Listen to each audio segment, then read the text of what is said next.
नमस्कार दोस्तों, स्वागत है आप सभी का हमारे YouTube चैनल पर। आज हम आपको बताएंगे कि अधिक पूजा पाठ करने वाले लोग अधिक दुखी क्यों होते हैं। हमें मिलने वाले सुख या दुख का कारण भगवान नहीं अपितु हम ही हैं। हमारे कर्म ही हमें सुख दुख देते हैं।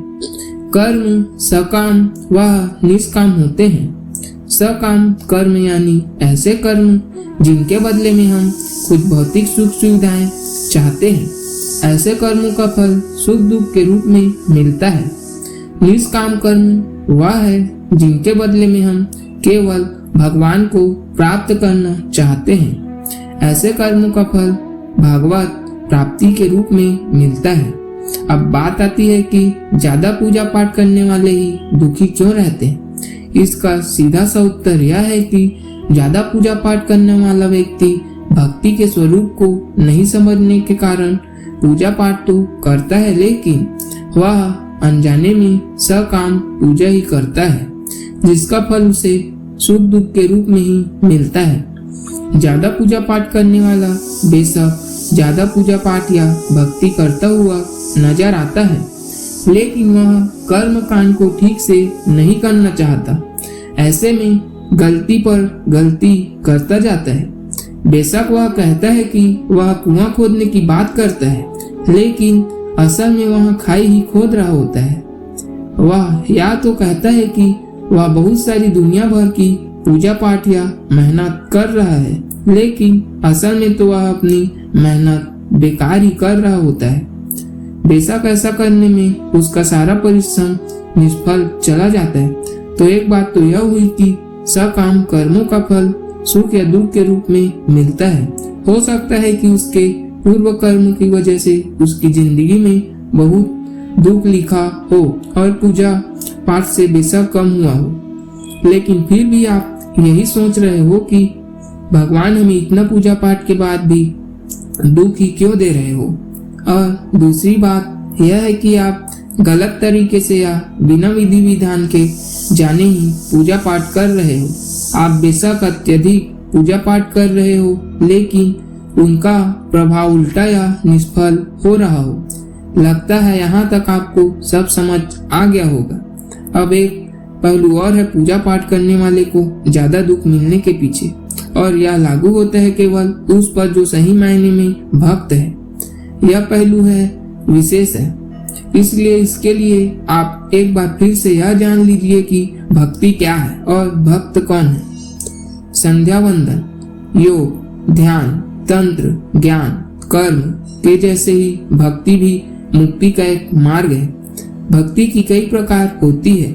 इसमें श्रवण, भजन, कीर्तन, नाम जाप, स्मरण, मंत्र जाप, पाठ सेवन, अर्चन, वंदन, दास्य, सख्य, पूजा आरती, प्रार्थना, सत्संग आदि शामिल है।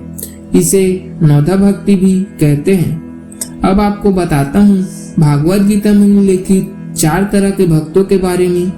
पहले नौधा भक्ति क्या है पढ़ते हैं और इसे शॉर्टकट में समझते हैं। श्रवण कीर्ति, विष्णु स्मरणम, पाठ सेवनम, अर्चन वंदनम, दास्य, सख्यमावित निवेदनम।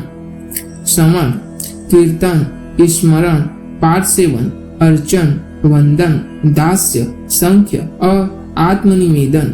अब बात करते हैं 4 प्रकार के भक्तों के बारे में।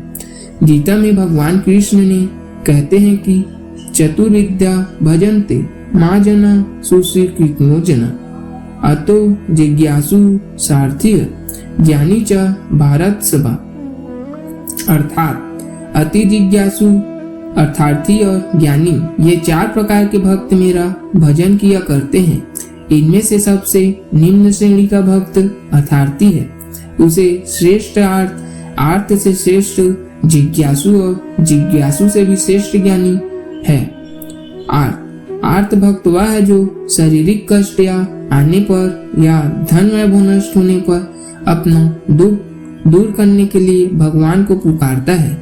यही दुखी ज्यादा रहता है और भगवान को दोष देता है कि मैं तो इतना सारा पूजा पाठ करता हूँ, लेकिन फिर भी मुझे इतना दुख। इसकी एक वजह से उसका प्रबंध भी होता है।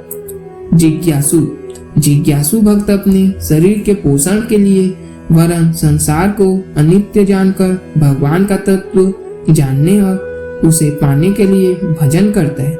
यह भक्त भी भगवान से कुछ चाहता है, क्योंकि जिज्ञासा भी तो किसी चीज को चाहना ही है।